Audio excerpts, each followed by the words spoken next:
Muy buenos días, amigos y amigas de la Agencia Informativa de Educación de México, de Televisión Educativa y por supuesto de Interfaz, el programa en el que profundizamos en temas educativos de México y de todo el mundo. Les damos la bienvenida a una semana más de la información más relevante en temas de educación. Saludo con mucho gusto a Grisela Yebra y por supuesto a Omar Cepeda. ¿Cómo estás, Omar? Hola, Cris, muy bien, es un gusto saludarte. Espero que hayas tenido un fin de semana muy divertido, placentero y bueno, por supuesto todos ustedes, iniciar una nueva semana con todos ustedes, con toda la información y el análisis de lo que es el sector educativo aquí en la Agencia Informativa de Educación de México. Acompáñenos, estamos listos.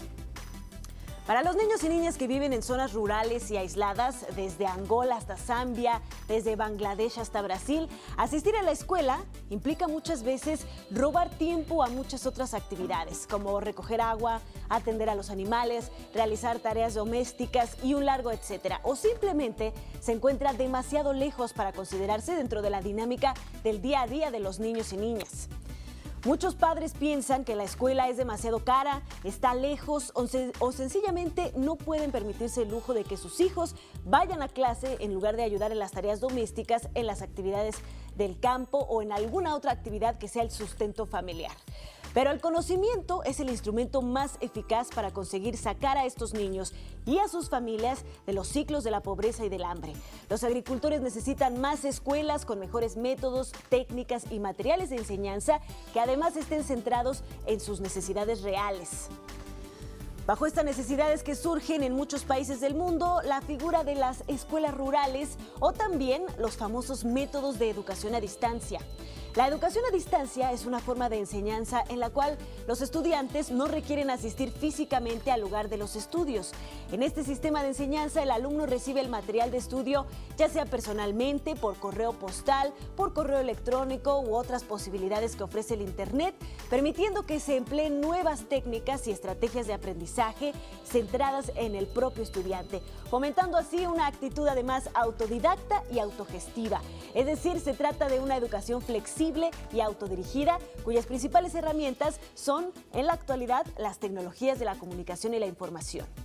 Este tipo de educación ha permitido, como en el caso de las telesecundarias en México, que las comunidades que se encuentran más alejadas de las zonas urbanas puedan tener acceso a una educación de calidad y puedan insertarse en un futuro a distintos niveles educativos o también a la vida laboral.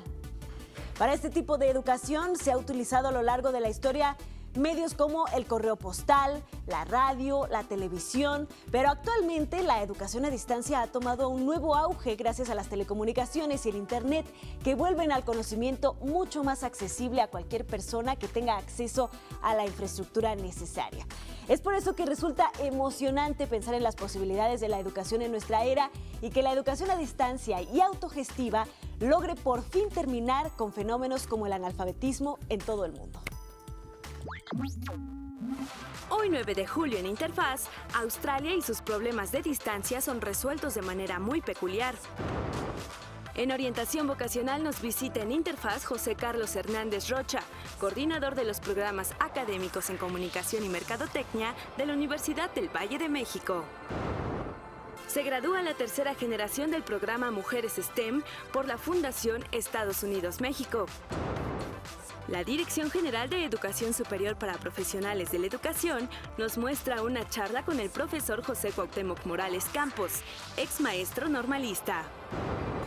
Una universidad colombiana crea un dispositivo para medir calidad de la piel.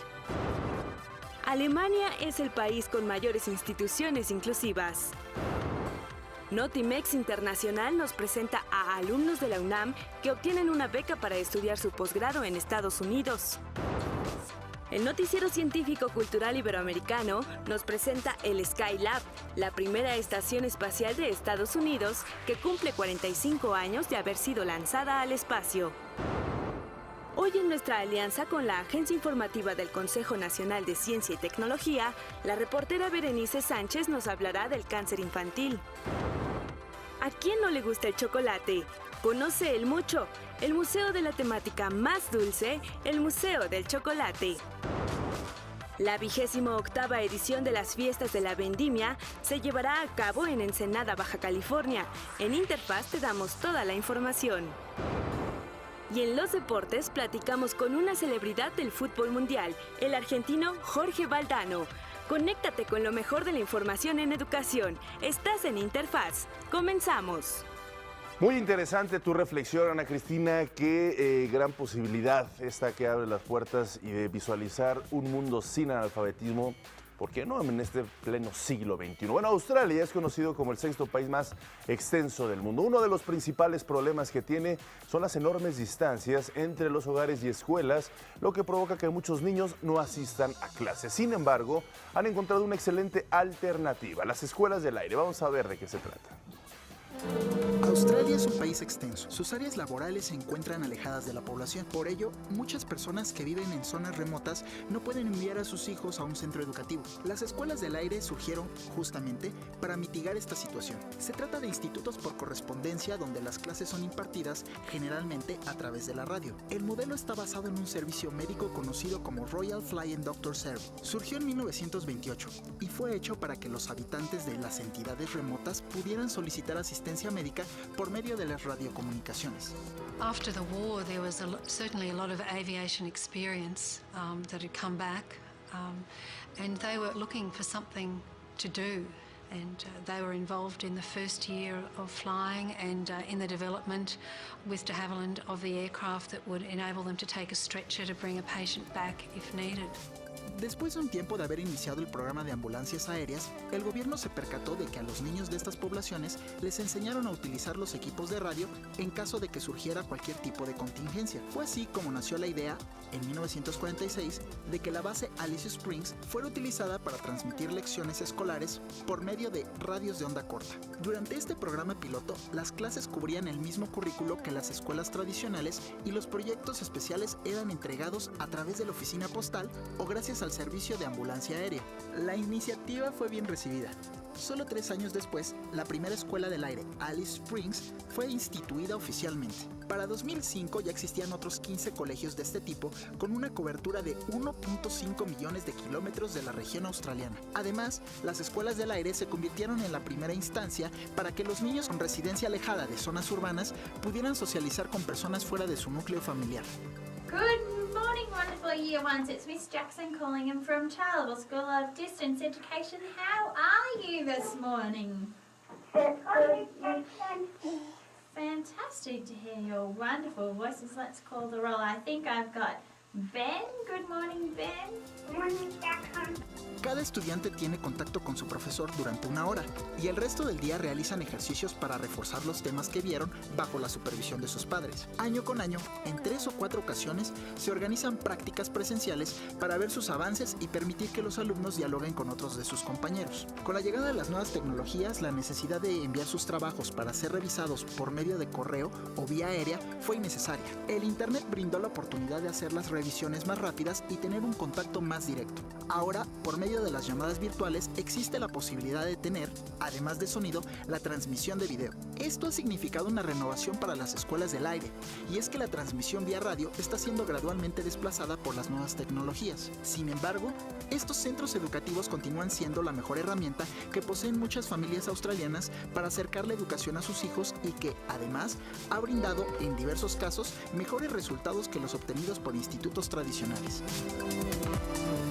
Así es, Ana Cristina, que el Internet y las nuevas tecnologías no impidan el aprendizaje. Esta es una clara buenísima de cómo el Internet puede ser muy bien desaprovechado para una educación complementaria. Así es, Omar, son muy interesantes las distintas iniciativas que se han utilizado en todo el mundo para llevar la educación a cualquier lugar y así es como se debe de seguir haciendo, llevar la educación hasta los rincones más recónditos. Vamos a hacer una pausa, Ana Cris. Regresamos, esto es Interfaz.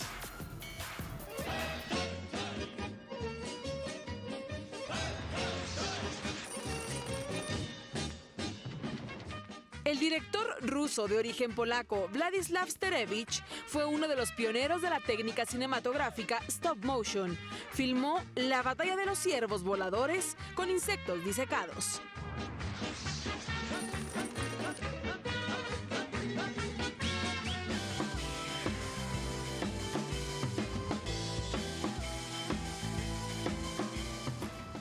Bueno, aunque este lunes iniciaron las vacaciones en gran parte del sistema educativo, hay muchas otras personas que están pensando que van a estudiar para pues ya sus estudios profesionales. Y este lunes es lunes de orientación vocacional en Interfaz. Y para hablar de esto nos acompaña en el estudio José Carlos Hernández Rocha. Él es coordinador de los programas académicos en Comunicación y Mercadotecnia de la Universidad del Valle de México, con quien hablaremos de la licenciatura en Administración de Empresas de Entretenimiento.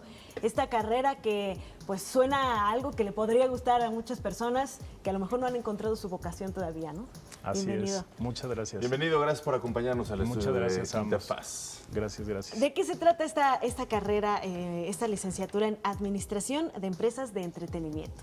Pues mira, la Universidad del Valle de México ha querido desarrollar en este plan de estudios la oportunidad de los jóvenes para que se inserten en el mundo profesional a partir del desarrollo de diferentes competencias que los ayuden para participar en el mundo de los espectáculos.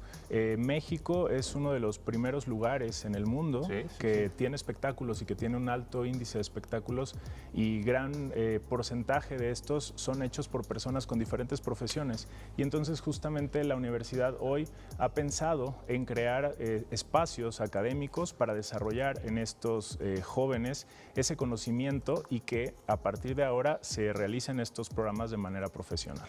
¿Con qué habilidades? Es decir, cuando hablamos de empresas del entretenimiento, bueno, pues es un concepto muy amplio, ¿no? Porque puedes pensar en ir a un auditorio, escuchar un gran concierto de los Rolling Stones, puedes ir a ver un gran espectáculo de circo, puedes ir a ver magia, en fin. Es muy amplio y muy vasto todo lo que sucede en ello.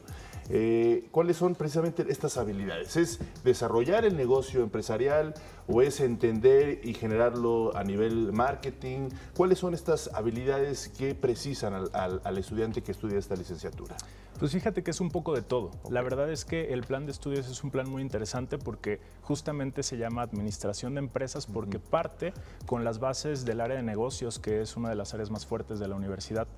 Con esas bases los estudiantes tienen un desarrollo pues sólido en este aspecto principal. Después vienen materias en el área profesional donde los estudiantes van a desarrollar aspectos muy específicos de gestión de la música, por ejemplo, relaciones públicas, patrocinios. La licenciatura es muy interesante en este sentido porque justamente lo que maneja es una línea muy desarrollada hacia los medios de comunicación y para que los jóvenes, a partir de esta profesión, se vinculen hacia este ámbito. Claro. Y es que es muy interesante porque normalmente este desarrollo de empresas de entretenimiento se maneja como una especialización dentro de las comunicaciones, dentro de la mercadotecnia, pero no como una carrera como tal. ¿Qué es lo que los elementos que lo hacen pues volverse ya una carrera desde la licenciatura? Claro, pues yo creo que justamente este enfoque y este crecimiento del ámbito de los espectáculos en el país y en el mundo de manera general, porque en realidad, como les decía hace un momento, tal vez en este momento los jóvenes o las personas que realizan este tipo de acciones no están tan preparadas. Tal vez se han formado haciéndolo, ya ejerciendo la profesión, pero ahora manejándolo desde la parte académica nos permite formarlos en todas estas áreas para llevarlos a ese momento. Hay materias de mercadotecnia, hay un gran enfoque también en el área de comunicación, porque justamente de esos pequeños detalles es de donde se obtienen los conocimientos. Justo hay una de las materias que es gestión de comunicación en caso de crisis, justamente porque en muchos casos los espectáculos hay que intervenir de manera puntual para evitar alguna situación. Vaya, es muy común que suceda ese tipo de detalles, que tienes toda la razón, hay que saber intervenir de forma adecuada pues, para proteger todos los intereses, ¿no? Principalmente de los espectadores, pero pues también, por supuesto, del artista o de las empresas que participan. ¿Cuál es el perfil del joven? ¿Cómo debe ser un joven, hombre o mujer, que busque entrar a esta licenciatura? ¿Qué aptitudes, qué actitudes, qué mentalidad, con qué mentalidad tiene que llegar a estudiar esto? Porque pues en el papel se ve muy divertido, pero obviamente también existe mucha disciplina, por supuesto, ¿no? Y una amplitud en los conocimientos y en abarcar las materias que se ofrecen. Claro, pues de entrada debe ser una persona que tenga muchas ganas de vivir el mundo del espectáculo. Ustedes lo saben, lo viven. Cuando uno está detrás de cámaras con nuestros compañeros o viviendo una situación de este tipo, en realidad se necesita mucha responsabilidad, como tú decías, manejar los tiempos, mucha logística, porque desarrollar este tipo de situaciones es un compromiso, porque justo estás recibiendo algo a cambio y tienes a un público que está ahí contigo. Entonces, es muy importante manejar ese tipo de cuestiones y también desarrollar un gran conocimiento cultural, porque también tiene un gran enfoque en la cultura. José Carlos, yo te preguntaría precisamente, ¿cuál es el panorama que existe a nivel mundial en el tema académico del desarrollo de este tipo de disciplinas, ¿no? Como la creación de empresas en el área del entretenimiento? Sabemos de países que basan casi su economía en las industrias del entretenimiento, ¿no? Como por ejemplo Inglaterra, etcétera, ¿no? ¿Cómo está el ámbito en este aspecto?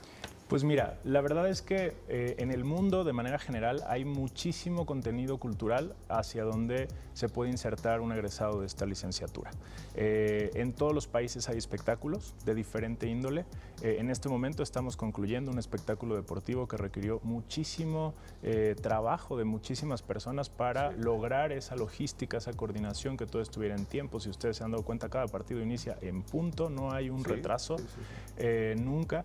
Entonces, cada país tiene las condiciones necesarias para que esto se lleve a cabo y esto suceda de manera adecuada. Y en el sector laboral en México supongo que es muy amplio, ¿no? México es uno de los países que más organiza eventos, a nivel mundial incluso. La actividad del Auditorio Nacional, por ejemplo, es tremenda, diario hay algún concierto. No se detiene.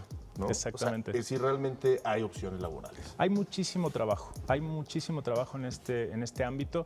En realidad, los jóvenes desde la licenciatura desarrollan a partir de prácticas profesionales un acercamiento a este ámbito. Claro. Pues muchísimas gracias, José Carlos, por habernos compartido un poco más a fondo esta licenciatura. Pues ojalá tengamos oportunidad de profundizar en más ámbitos de las industrias creativas. Muchísimas gracias. Gracias. Vamos a hacer una breve pausa, si nos lo permiten, regresamos con más información, más temas. Esto es Interfaz.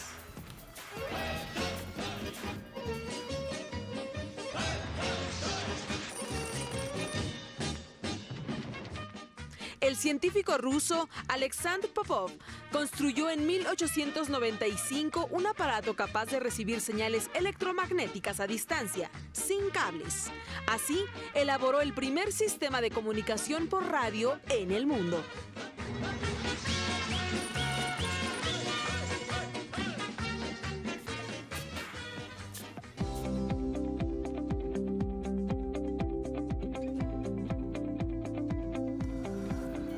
Y cada vez más mujeres deciden incursionar en áreas de la ciencia, tecnología, ingeniería y matemáticas. Son conocidas como mujeres STEM, un modelo que se ha estado convirtiendo en un verdadero semillero de talentos. Omar Vera nos platica los detalles en este reportaje especial para la Agencia Informativa de Educación de México. Se llevó a cabo la ceremonia de graduación de la tercera generación del programa Mujeres STEM Futuras Líderes, un programa de mentoría en áreas de ciencia, tecnología, ingeniería y matemáticas para jóvenes estudiantes de nivel medio superior de escuelas públicas, coordinado por la Fundación Estados Unidos-México.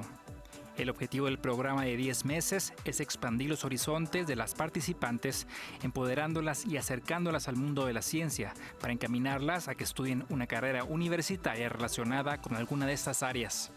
En los últimos 10 años, la matrícula de jóvenes titulados de alguna ingeniería ha incrementado en el país por 640,000.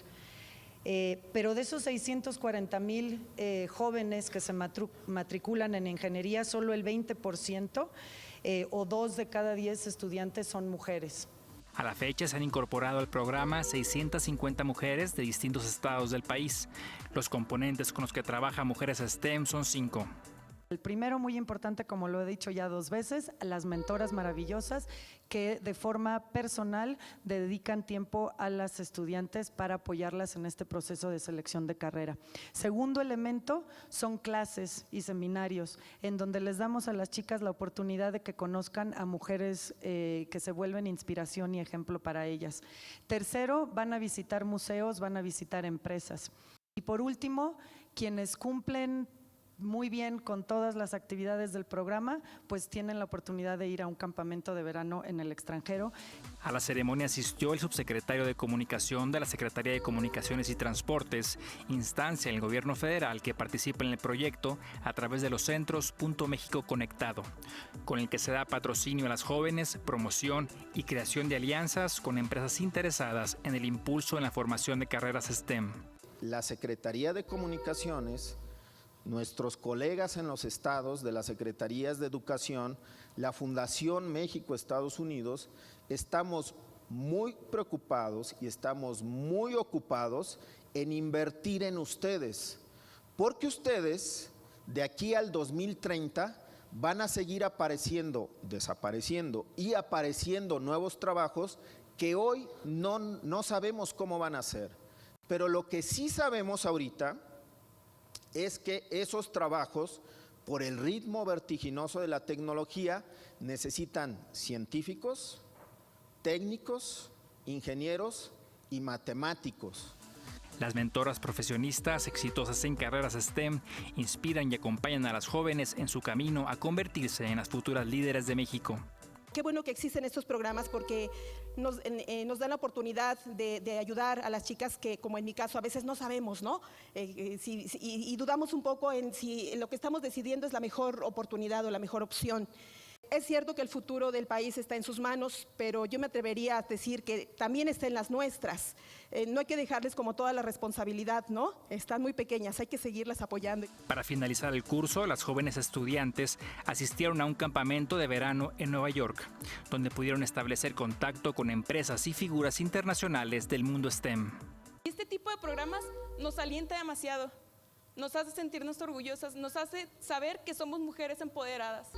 Muchas felicidades, mujeres en STEM, futuras líderes. Son el orgullo de México. Pues así es, uno de los elementos más importantes para que más niñas se acerquen a las matemáticas, la tecnología, la ciencia y la ingeniería, es tener modelos a seguir, este tipo de mujeres exitosas en estos ámbitos. Y bueno, en otros temas, hoy en nuestra colaboración con la Dirección General de Educación Superior para Profesionales de la Educación, escucharemos el punto de vista del maestro José Cuauhtémoc Morales Campos. Él es ex maestro normalista y nos comparte toda su experiencia. ¿Qué diferencia se encuentra entre el maestro de antes y el maestro actual? El maestro como tal, como clase específica, como profesional, surge a final del siglo XIX y forma parte de un grupo muy elitista. Posteriormente, sobre todo como producto de la Revolución, el maestro adquiere otras características y a partir del Plan 45, el plan de estudios desde ese momento hasta 1975, el perfil de egreso decía que el egresado tenía que ser un sujeto de cambio. No sabemos qué iba a cambiar, o qué factor de la sociedad, o cómo lo iba a cambiar, pero era un agente de cambio en la sociedad. El profesional de hoy, el egresado de hoy, es un profesional de la educación. Debe tener competencias, entre comillas, para poder desarrollar su trabajo diario. No tiene las características que tenía el maestro antes, porque el maestro antes lo debía saber todo. Yo pertenezco a una generación y a un plan de estudios, precisamente al 45, donde uno tenía un saber enciclopédico, uno tenía que saber de todo. Por ejemplo, en mi caso, yo llevé mineralogía, cosmografía, historia del arte. En la actualidad todas esas materias no significan nada para los alumnos. Ahora lo que tienen a su alcance pues son las TICs, es la tecnología. Entonces, esa es una primera gran diferencia.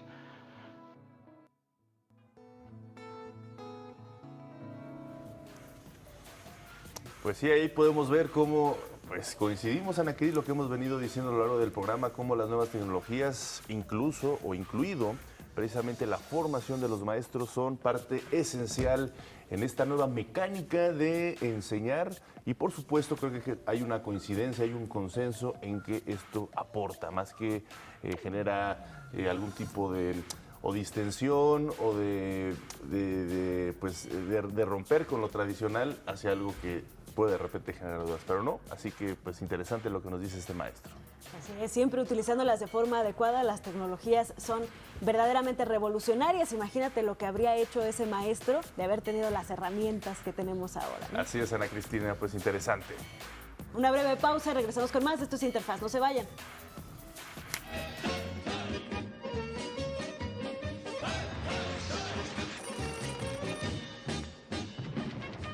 El paracaídas fue inventado en 1911 por el ruso Gleb Kotelnikov. Durante el Renacimiento, Leonardo da Vinci diseñó un boceto, pero no existen registros de que lo haya fabricado.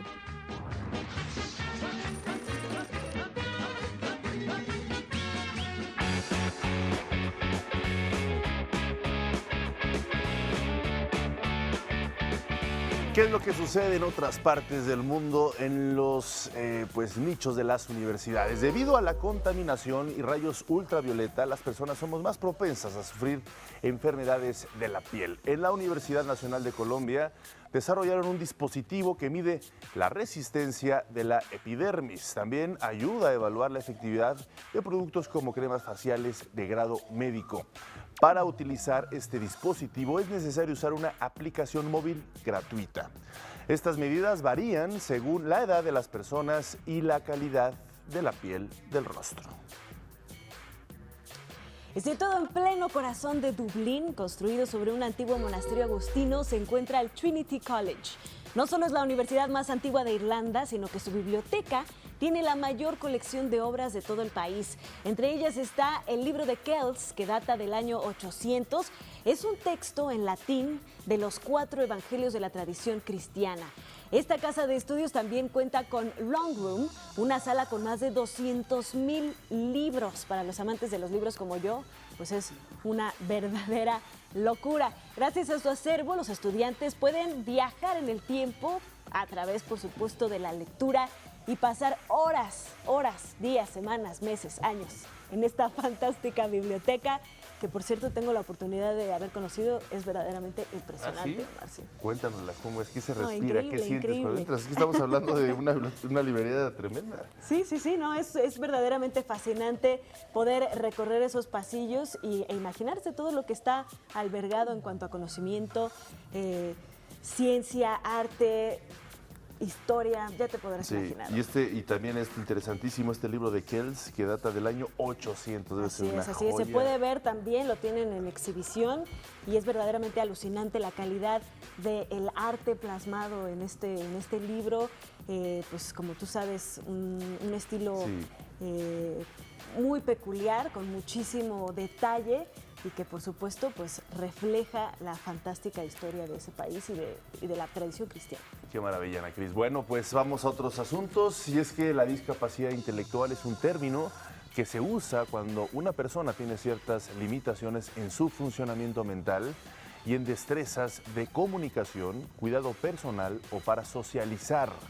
Los niños que la padecen tienen retrasos en su aprendizaje y desarrollo. Si bien cada vez hay más escuelas especializadas, vale la pena destacar el caso de Alemania, donde existen 3.200 instituciones para ayudar a este tipo de niños. No obstante, el gobierno también ha creado programas de inclusión para que los niños con discapacidad intelectual puedan integrarse a escuelas convencionales si ellos o sus padres lo desean. En estos casos, los salones cuentan con una profesora, una pedagoga social y en algunos casos un auxiliar docente por cada niño. Y a pesar de las diferencias, por ejemplo, en el tema migratorio entre México y Estados Unidos, estos dos países tienen fuertes lazos en muchos ámbitos. Uno de ellos es el educativo. La Comisión México-Estados Unidos para el Intercambio Educativo y Cultural está apoyando a estudiantes, investigadores y maestros para que realicen estudios de posgrado en ambos países. Este año, un grupo de 24 estudiantes egresados de la UNAM obtuvieron la beca Fulbright García Robles. Ellos harán sus estudios en universidades como Harvard y también como la Universidad de Utah. Sus estancias académicas corresponden a áreas de tecnología, ingeniería, matemáticas, salud, historia, filosofía y antropología. Desde hace 30 años, la Comexus ha beneficiado a 4,000 alumnos.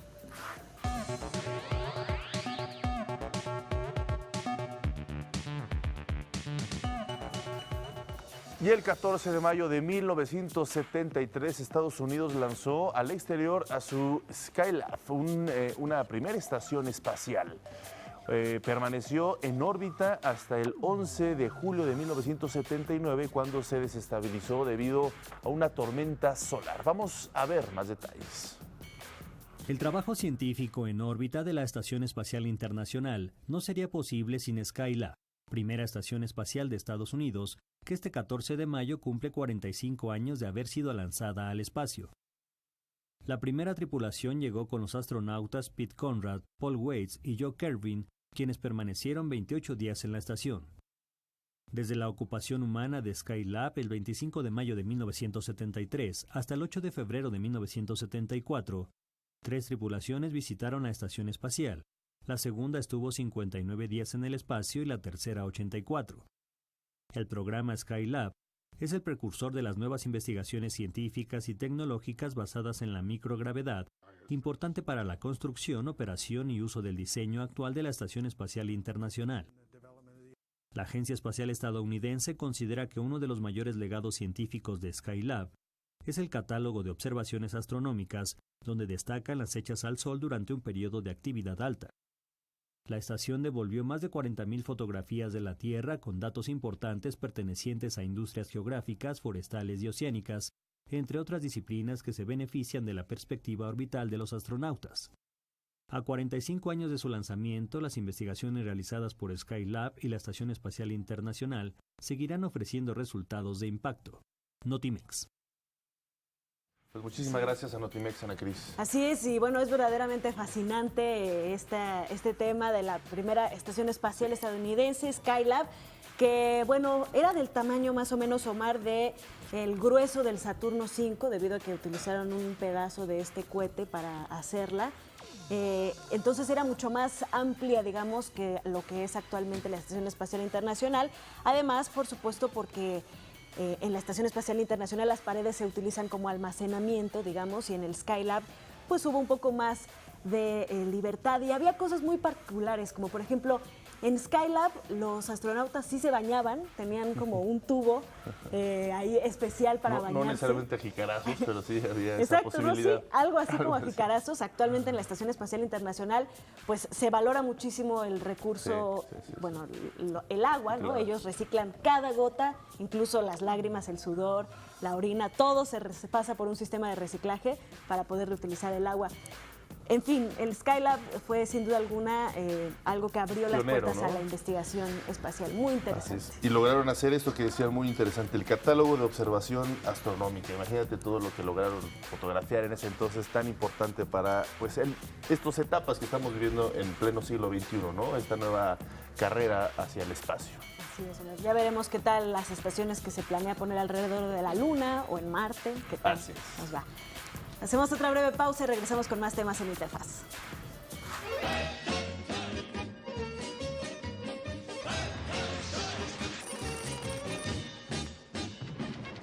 El director ruso de origen polaco, Vladislav Sterevich, fue uno de los pioneros de la técnica cinematográfica stop motion. Filmó la batalla de los ciervos voladores con insectos disecados.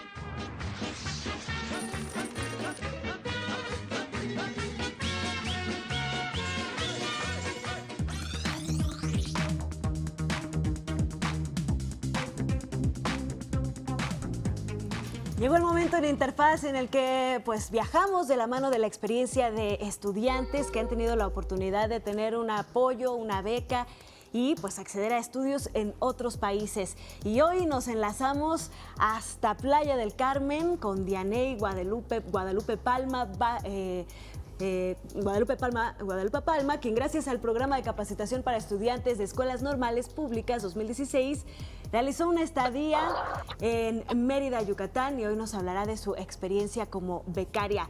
¿Cómo estás, Dianey? Muy buenos días. Muchos a lo mejor que ya están saliendo de vacaciones estarán planeando irte a alcanzar hasta Playa del Carmen.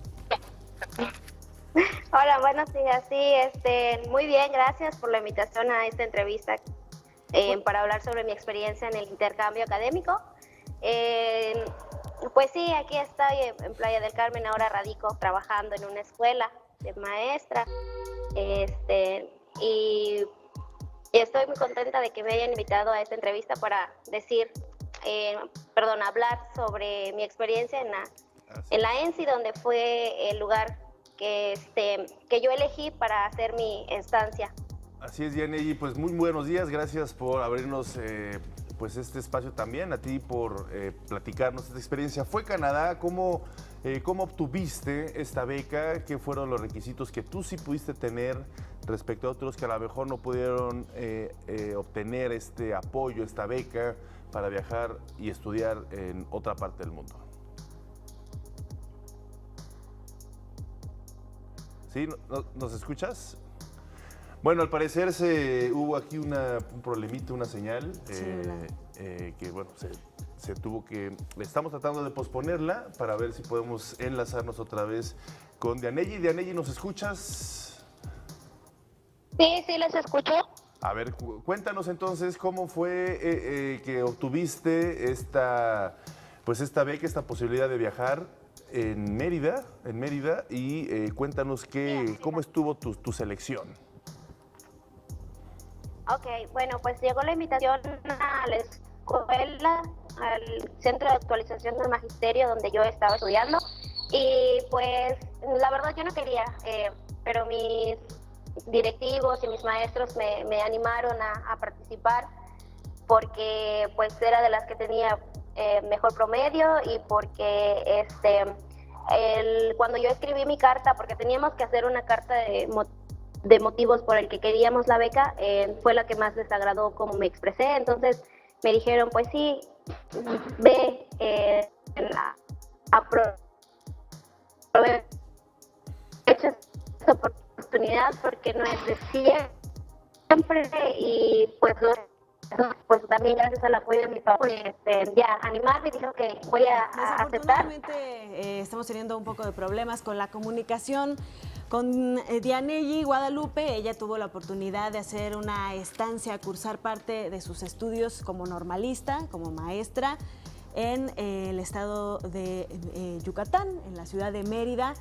Pues seguramente esta experiencia ha sido muy enriquecedora. Hemos tenido oportunidad de platicar con otros estudiantes normalistas que han visitado otros estados de la República, y resulta muy enriquecedor conocer culturas que están dentro de nuestro mismo país, pero que sin embargo a veces no tenemos la oportunidad de adentrarnos en ella como quisiera. Sí, es muy interesante lo que estaba pasando con Dianey, porque precisamente hemos tenido otros casos de que estudian este tipo de becas en otros estados, ¿no?, de nuestro país. Hemos tenido gente que vive en Sinaloa y se va a estudiar a Monterrey, o en el caso de Dianey, que estaba estudiando pues ahí en Mérida.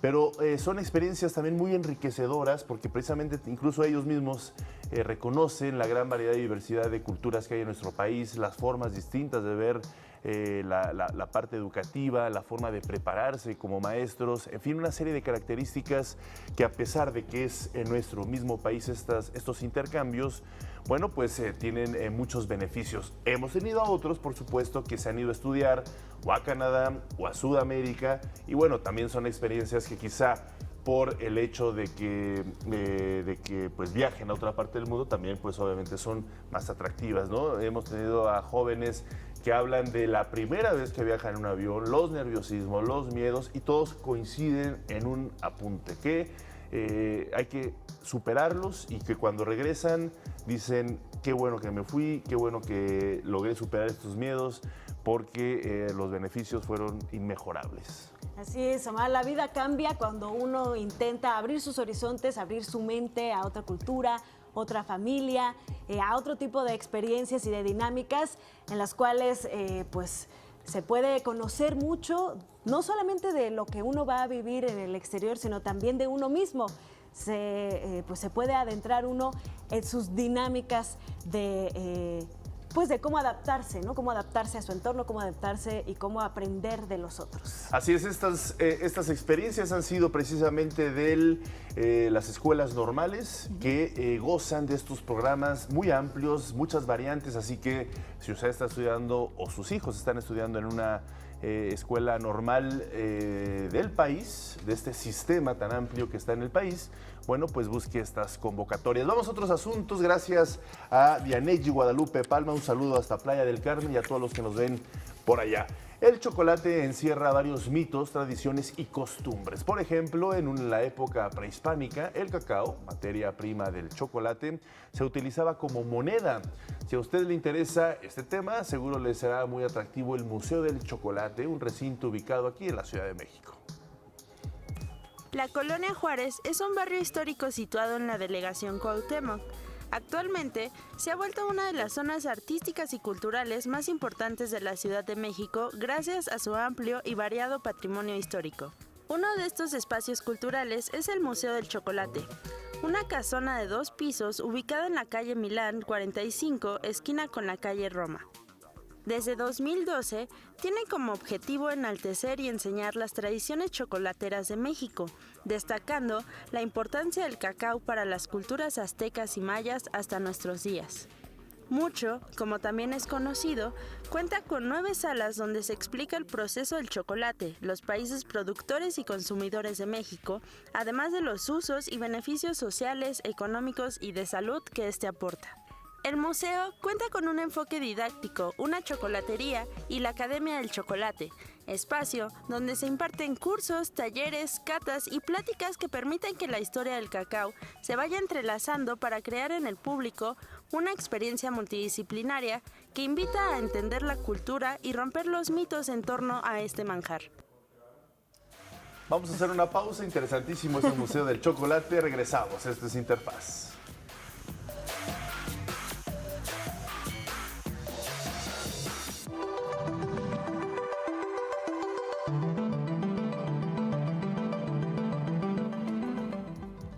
Bueno, hoy estamos muy felices de recibir, como cada 15 días, a uno de los reporteros de la Agencia Informativa del Consejo Nacional de Ciencia y Tecnología, la Agencia Informativa CONACYT. Hoy recibimos a Berenice Sánchez y hablaremos con ella de un tema muy interesante, muy importante y del cual hace falta mucho conocimiento, pero sobre todo, pues hace falta más desarrollo científico, tecnológico y por supuesto pues que se aplique este desarrollo para que se pueda ayudar a los niños con cáncer. Berenice, bienvenida. Gracias, gracias Ana, gracias Un Omar. gusto, Berenice, bienvenida. Bueno, pues el día de hoy vamos a hablar de la interminable guerra contra el cáncer infantil. Este es un reportaje que pueden consultar en nuestra página www.conacitprensa.mx. ¿Y por qué la interminable guerra? Bueno, pues al año en México se detectan más de 5,000 casos de cáncer infantil. De esta cantidad, solo el 50% logra vencerlo. Y esto es una cifra bastante baja si lo comparamos con cifras de Estados Unidos o de Europa, donde más del 90% de los niños que son detectados con cáncer logran vencer esta enfermedad. Y bueno, esto se debe a 2 casos. Uno es el diagnóstico. El 60% de los diagnósticos que se hacen en México se hacen de manera tardía. Y bueno, esto genera que los tratamientos sean mucho más agresivos. Y al ser tratamientos más agresivos, las secuelas que dejan son demasiadas. Rapidísimo, me gustaría preguntarte, ¿cuáles son los cánceres más comunes en la etapa infantil? Bueno, el que tiene mayor porcentaje es la leucemia. Correcto. La leucemia es el número 1 aquí en México. Y de ahí, bueno, ya otros tantos.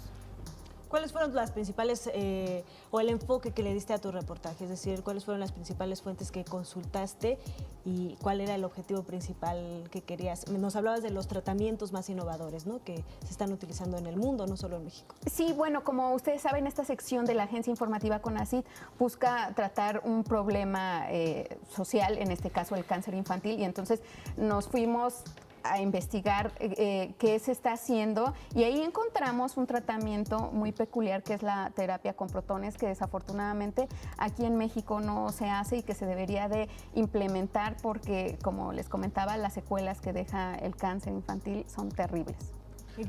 ¿En qué consiste esta terapia? Mira, esta terapia fue desarrollada en el Gran Colisionador de Hadrones, que se encuentra en la frontera de Ginebra. Bueno, en este experimento, como ustedes saben, tiene como objetivo buscar el origen del universo, estudiarlo. Pero de ahí han salido una serie de tecnologías que se usan en la vida cotidiana, como digamos, tecnologías como el propio Internet.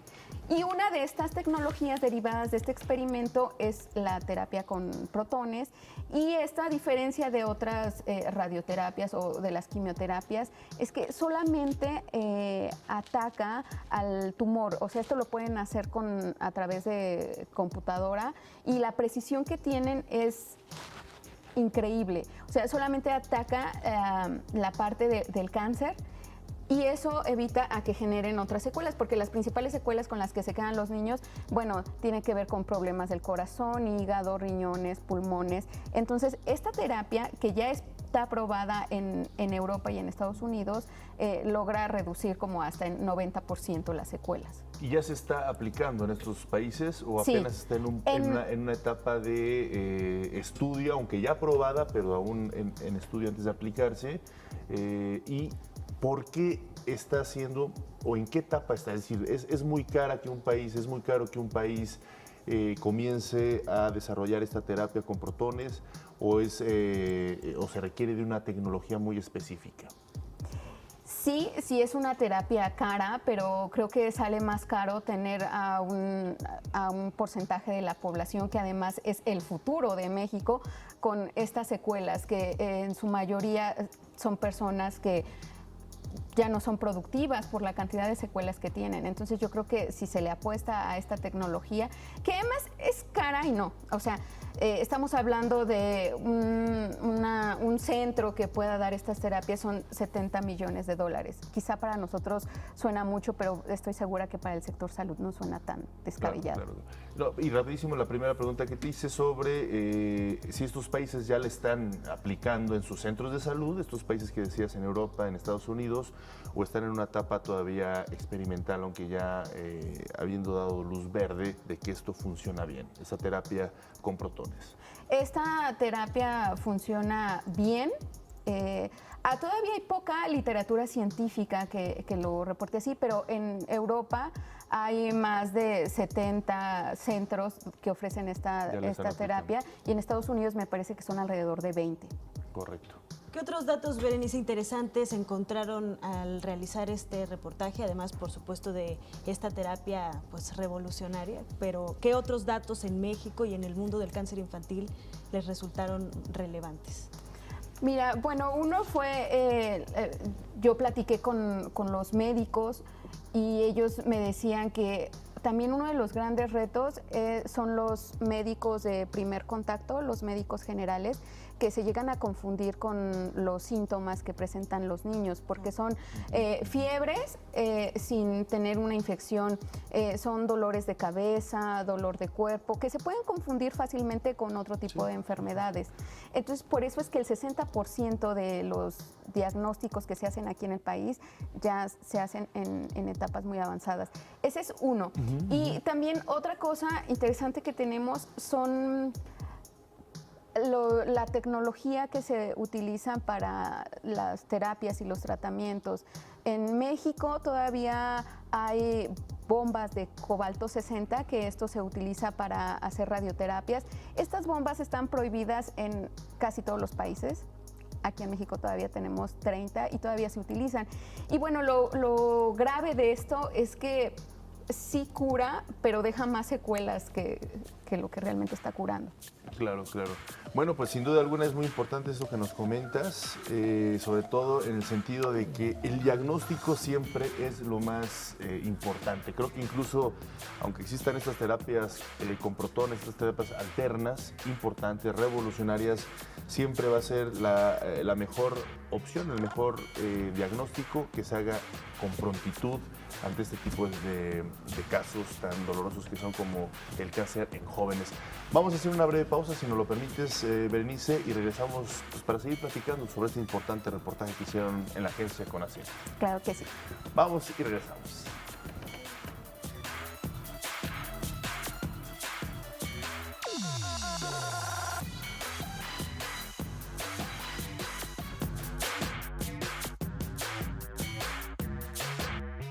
Seguimos platicando con Berenice, ella es reportera de la agencia informativa CONACYT. Estamos hablando sobre el cáncer infantil y platicábamos, Berenice, en el corte que no solo hacen falta médicos de primer contacto que sepan detectar los síntomas, más especialistas, sino que también la cultura en México es algo que obstaculiza de alguna forma el tratamiento en muchos casos.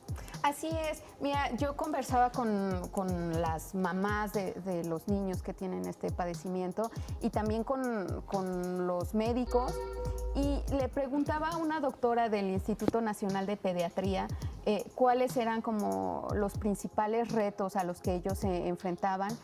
Y me decían que además, bueno, de lo que ya hemos hablado del diagnóstico tardío que hacen, otra cosa muy importante es que luego muchas veces no siguen el tratamiento como es. Y aquí entra la parte de la cultura científica. Claro. Las mamás como en esta angustia de querer ayudar a sus hijos, bueno, siguen recomendaciones del tío, de la prima, de todo eso, y muchas veces dejan los tratamientos o les empiezan a dar vitaminas y cosas que no requieren, y como este tratamiento es muy delicado, o sea, es para cáncer, sí se necesita que lleven el tratamiento tal cual lo indica el médico. Sí. Si no, o sea, en el mejor de los casos, me decía la doctora, el mejor de los casos es de que el tratamiento no le hace efecto. En otra es que tiene reacción y eso puede ser mortal. Entonces, sí pedirles a las personas que nos están viendo que si tienen, por desgracia, se enfrentan a una situación así, que sí sigan las recomendaciones de los expertos. Claro. Pues muy interesante todo esto que nos has comentado, Berenice Sánchez. Sin duda alguna un tema pues difícil siempre de abordar, pero necesario, ¿no? Lo que decías, 5,000 casos de cáncer infantil al año más o menos, y solo el 50% se logra vencer. Hay dos alternativas, pues mejorar el sistema médico por medio de este tipo de terapias con protones, entre otras alternativas que se van a seguir desarrollando, seguramente con las tecnologías, pero sobre todo el diagnóstico temprano. Eso es lo que nos daría más certeza a la hora de desarrollar un tratamiento, además muy bien desarrollado, muy bien aplicado, y que concluya conforme lo vaya dictando los médicos. Sí, y que además también aquí en México, o sea, esto se hace en Europa y en Estados Unidos, pero aquí en México se está formando un grupo muy especializado en estos temas, tanto de médicos como de físicos, que pueden trabajar muy bien. Entonces, digamos, el recurso humano ya está casi listo, ya nada más falta el dinero. El dinero. Bueno, pues muchísimas gracias. Repítenos, por favor, el correo electrónico donde se puede revisar este reportaje tan interesante que hiciste tú, por supuesto, dentro de la agencia informativa del Consejo Nacional de Ciencia y Tecnología, el CONACYT. Sí, este reportaje lo pueden leer en www.conacitprensa.mx, y también nos pueden seguir en nuestras redes sociales. En Facebook nos encuentran como Ciencia MX y en Twitter como @ConacitPrensa. Muy bien. Pues muchísimas gracias, Berenice. Te esperamos muy pronto para hablar de otros interesantes temas. Sí, vienen otros temas bastante interesantes. Perfecto. Buenísimo. Gracias. Gracias, Berenice. Un fuerte abrazo a ti y a todos tus colegas. Y estas son las actividades culturales que el Instituto Clavijero tiene preparado para este verano del 2018. Este año, el Centro Cultural Clavijero en Morelia, Michoacán, ofrece una amplia variedad de talleres, cursos, conferencias y exposiciones, pues además de celebrar 10 años como recinto cultural, contará con distintas actividades en el verano. Tenemos varias exposiciones importantes. Tenemos 2 exposiciones del Museo Franz Mayer. Una es la colección de las mil máscaras de la doctora Ruth Lechuga. Es una exposición muy interesante por todo el trabajo antropológico que realizó la doctora. Y también contamos con una exposición bien interesante sobre la memoria de papel. También pertenece al Museo Franz Mayer. Estas 2 exposiciones las hicimos en conjunto con la Secretaría de Cultura de la ciudad de Morelia. Y tiene grabados del siglo XVI, de Rembrandt, Durero, Van Dyck, sobre todo grabados de artistas europeos, flamencos. Sandra Aguilera comentó que además de las exposiciones mencionadas, en la sala principal del recinto se alberga la exposición del Obispado de Michoacán, que permite a través de visitas guiadas gratuitas todos los martes y jueves conocer un poco más de la historia de este estado. Tenemos un programa que nombramos Pandilla Clavijero, en el que tenemos actividades dentro de cada una de las exposiciones todos los sábados de 11 a 1 del día. Además, tendrán un taller de fotografía para niños impartido por Florence Leire, fotógrafa francesa que registró y plasmó todas las celebraciones purépechas a través de su lente. Tenemos exposiciones de actividades para jóvenes, tenemos para niños y también sobre todo para artistas, para gestores culturales, para profesionalizar un poco el ámbito cultural y artístico en Michoacán. También ofrecerán un taller de creación literaria en lengua purépecha, auspiciado por el Departamento de Literatura del IMBA e impartido por especialistas en el tema. Es la primera vez que tenemos estos talleres en Michoacán, en colaboración con el IMBA. Han tenido muy buena aceptación, son gratuitos y están enfocados a públicos especializados. Nos tienen que mandar su currículum, una carta de intención y así seleccionamos las personas que participan en los talleres. La directora considera necesario que tanto niños como jóvenes estén pendientes de las actividades culturales que ofrecen este tipo de espacios, pues es indispensable para su crecimiento intelectual y el desarrollo de su pensamiento crítico. En este periodo de verano, esperan contar con la participación de alrededor de 30,000 personas. Pues interesante estas actividades, muchas actividades en verano, no se pierdan. Ya tuvimos aquí el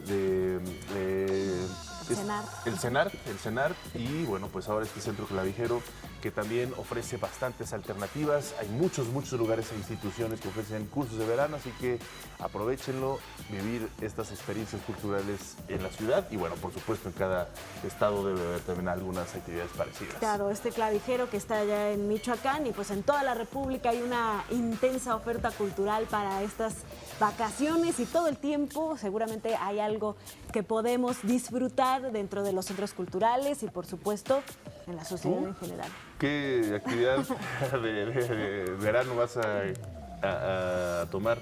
Todavía lo sigo decidiendo. En el MUNAL, en el Museo Nacional de Arte, también hay muy buenas alternativas, así que no se lo pierdan. Claro. Vamos a hacer una breve pausa y regresamos. Esto es Interfaz.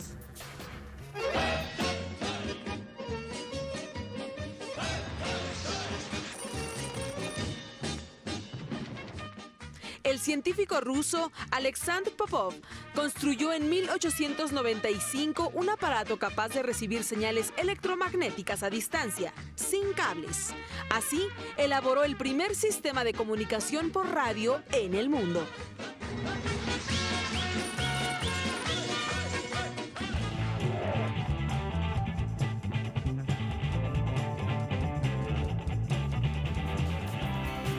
Ya está con nosotros Jorge Rubio, quien nos tiene una interesantísima entrevista con una de las figuras del fútbol más consagradas en la historia a nivel mundial y sobre todo... Lo dijiste muy bien. Eso sobre todo en Latinoamérica, ¿no? Bueno, pues... El deporte favorito dar al fútbol. El fútbol, ¿no? Y muy ad hoc, ahora que estamos todavía en pleno mundial, ¿no? Con una de las máximas figuras, pues... de los mundiales también, ¿no? Cómo recordar a Jorge Valdano en Campeonato de México 86. Así es, Ana, Omar, un gusto saludarlos, amigos de Interfaz. Es un placer estar con ustedes y sí, mi compañero Eduardo Gaitán y un servidor, pues tuvimos una interesante entrevista con Jorge Valdano, este exjugador argentino, directivo, entrenador, exentrenador. Va, viene Jorge Valdano, como ya lo mencionabas, campeón del mundo en México 86, tiene un gran cariño, un gran amor por nuestro país, una carrera pues corta, se podrá decir, porque tiene que dejar a temprana edad el fútbol por una hepatitis, pero obviamente él continúa con el fútbol en labores como entrenador, como directivo, sobre todo se le recuerda mucho, sí, obviamente por el Campeonato de México 86, pero también lo que hizo con el Real Madrid, un delantero que sin lugar a dudas, pues de la mano de jugadores, pues como Butragueño, como Hugo Sánchez, entre muchísimas figuras que tiene el Real Madrid, se fue consagrando y es un gran ejemplo. Es una persona humilde, uno pensaría que podría estar pues en otra dinámica su personalidad, pero es un tipo que saluda a todo el mundo que se le acerca, que todo el mundo lo conoce, amable, simpático, un filósofo del fútbol, así lo apodan, aunque no le encanta, era como algo sarcástico de un periodista, me comentaba en la entrevista, pero no le encanta que le digan así, pero ahorita traigo unas frases de Valdano, si les parece, vamos a ver esta entrega y ahorita comentamos más de esta entrevista con Una Jorge entrevista Valdano. exclusiva para la Agencia Informativa de Educación de México. Jorge Eduardo, un placer. Platícanos un poquito sobre los libros que has escrito, pero no adentrarnos de qué hablas en esos libros, sino por qué es importante o por qué consideras importante escribir sobre el deporte, sobre el fútbol. ¿Para quién va dirigido? Yo creo que tiene que ver con mi generación y también con mi sensibilidad. Para mí el fútbol, sin la palabra, es poca cosa.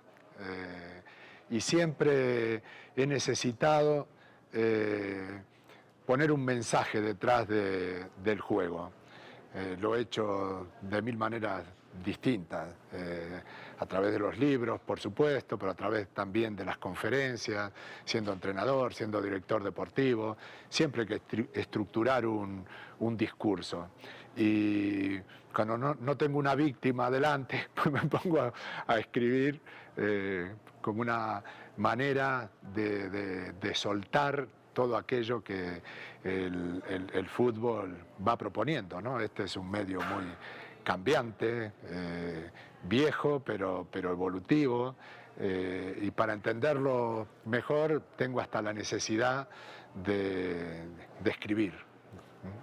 Jorge, en esto que nos platicas de englobar el fútbol, ¿no? como un móvil, ¿cómo inspirar, cómo utilizar el fútbol como un móvil inspiracional?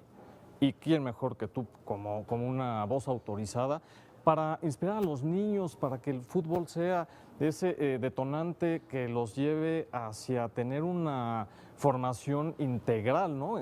Tanto con el deporte como en la educación? Bueno, digamos, el gran factor educacional está en el interés que provoca el fútbol. Es un territorio eminentemente emocional, placentero, en donde el niño se acerca para divertirse.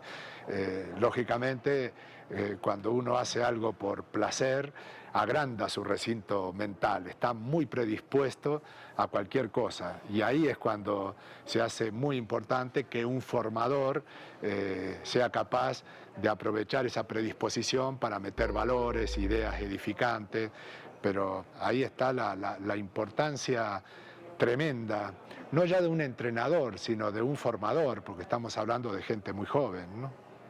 Hablando precisamente de este tema de formadores, y en el fútbol siempre son los resultados, pero tú tocas algo en algunas de tus conferencias, el estilo a veces suele ser más importante que el resultado.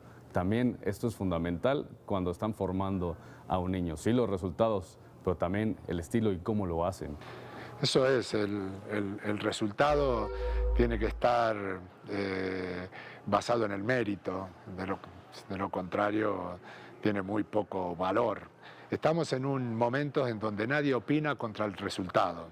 Tú ganas un partido y habrá un montón de periodistas dispuestos a inventarse una teoría para justificar el triunfo, aunque se lo deba a la suerte, al árbitro, a cualquiera de las variables, muchas veces alejadas del mérito que hay en el fútbol, ¿no?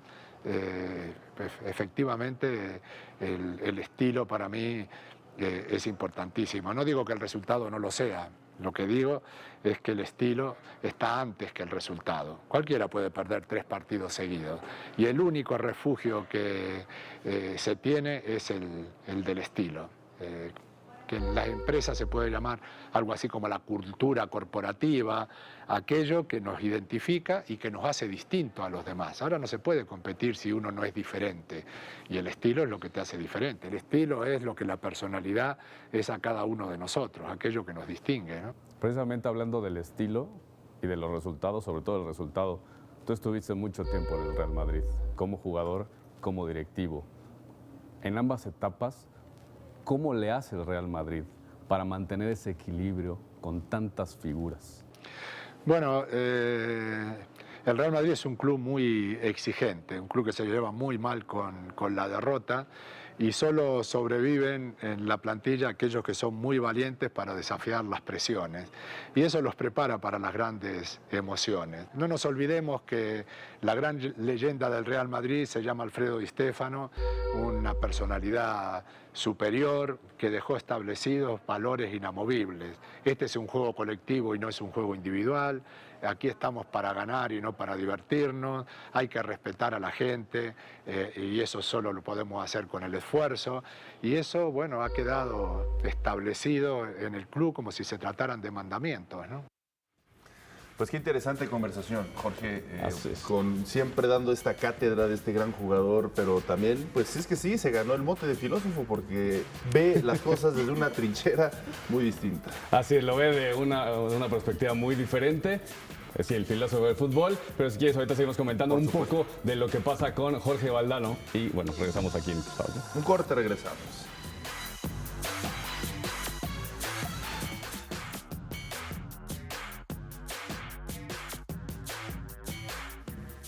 Cuéntanos un poco más sobre este filósofo del fútbol, Jorge. Les decía que tenía algunas frases, pero antes me gustaría, pues sí, destacar lo que hace Jorge Valdano en las conferencias que tiene. Lo hace a través también de la prensa escrita en diferentes medios importantes, sobre todo de España. Es un argentino nacionalizado español que sin lugar a dudas, pues tiene gran cariño por ambos países y de ambos países tiene un gran cariño hacia él. Pero él a través de estas conferencias y de sus libros siempre intenta transmitir lo que a él le dejó el fútbol, estos valores que se aprenden no solo con el fútbol, sino con el deporte en general, que es muy importante. El de los más importantes obviamente es el cómo trabajar en equipo. Alguna de sus frases va un poco en esto, que puede ser un poco revoltoso, pero es la esencia de un buen equipo es que el otro compense lo que uno le falta, y siempre creo que eso es importante porque tal vez no eres el más completo, pero en tu equipo hay alguien que va a complementar eso que a ti te falta. Lo vemos inclusive aquí con nosotros. Aquí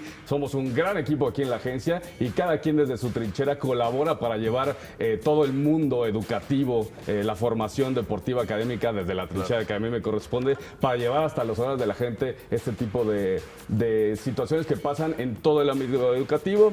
Después también dice que un equipo puede ser un buen lugar donde exaltar las virtudes o un buen escondite para no cumplir con las responsabilidades. También hay otras partes de los equipos que no es tan bueno, pero son frases que ha dejado Jorge Valdano a lo largo de toda su carrera, que son, me parece, brillantes, porque sí te dejan un mensaje, no solo con las frases, sino con las conferencias, y es un ejemplo, y él sabe que los futbolistas, lo comentaba Cristiano Ronaldo, los chicos de la cantera del Real Madrid, lo primero que querían ver de Cristiano Ronaldo era qué teléfono traían, qué celular traían, para querer ser como Cristiano, los zapatos que traían. Él les decía, fíjate lo que hace en el gimnasio, no te fijes qué móvil trae o qué zapatos trae, porque eso no te va a dejar absolutamente nada.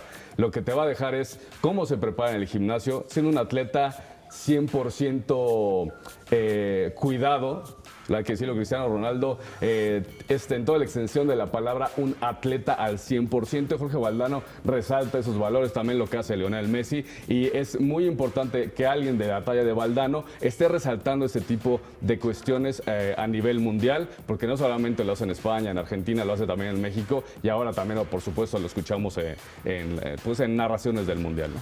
Esta capacidad de entender el fútbol de Jorge Valdano, de entender la vida, de entender los valores, sobre todo de un trabajo en equipo que en muchas ocasiones desde las aulas se debe de empezar a fomentar este trabajo en equipo, este trabajo con respeto, este trabajo con aportar lo que cada quien es mejor, ¿no? Uno no puede siempre tener o ser mejor que todos o ser igual de mejor que todos, pero sí forma parte de este trabajo en equipo. Y es que jugadores buenos han habido muchos, incluso que son comentaristas deportivos, que han tratado de escribir un libro, que han tratado de ser directivos en equipos. Pero yo creo que han habido incluso otros jugadores mejores que Valdanos, pero muy pocos como ha desempeñado el papel directivo, por un lado, el papel de opinador, por otro lado, el papel de escritor, por otro lado. Entonces es en verdad una figura muy importante para el fútbol y los deportes en general. Creo que los atletas son un ejemplo para los jóvenes, para los niños. Lamentablemente vemos situaciones como lo de Diego Armando Maradona, que sí son desafortunadas, y del otro lado vemos a un tipo como Pelé, que es un tipo que todo el mundo respeta, que todo el mundo quiere, uno de los mejores jugadores en la historia del fútbol. Y del otro lado ves un grandísimo jugador que sí lleva a Argentina de la mano para hacerlo campeón del mundo, pero que tiene muchísimos problemas y que sí no es un ejemplo, sí lo futbolístico nada más, pero no fuera de la cancha. Pero creo que a pesar de que se te termine la carrera como futbolista, como atleta, creo que es importante que se siga teniendo esa idea de darle un buen ejemplo a todas las nuevas generaciones, porque eso pues te va a dar buenos atletas, pero sobre todo buenos seres humanos y que van a colaborar con la sociedad, y creo que en países como México necesitamos este tipo de acciones y ese tipo de personas. Bueno, pues estaremos presentando otras partes de esta entrevista exclusiva para la gente informativa, también en el noticiero Iberoamérica el Día. Así es, Iberoamérica el Día. Al rato aquí por la señal de televisión educativa 14.2 abierta, y en fin todos los temas de cables. Así es, 15 horas, hoy y mañana 2 partes de entrevista con Jorge Valdano. Que por cierto, estrenamos set del noticiero Iberoamérica el Día, Ana Cris, al rato no se lo pierdan, nuevo concepto, nuevo formato. Sí, pues muchas gracias, Jorge, gracias por esta interesante entrevista. Gracias, a ti y a Eduardo, siempre por la información tan importante en materia deportiva, cómo se conjuga con la educación. Gracias a todos los que nos acompañaron en esta emisión de Interfaz. Por supuesto, gracias a Griselda Yebra, quien nos permite comunicarnos con ustedes a través de la lengua de señas mexicana. El resto de la semana tenemos más información. Gracias, Ana Cris, gracias por acompañarnos. Un fuerte abrazo a todo el país. Nos vemos mañana en otra emisión de Interfaz.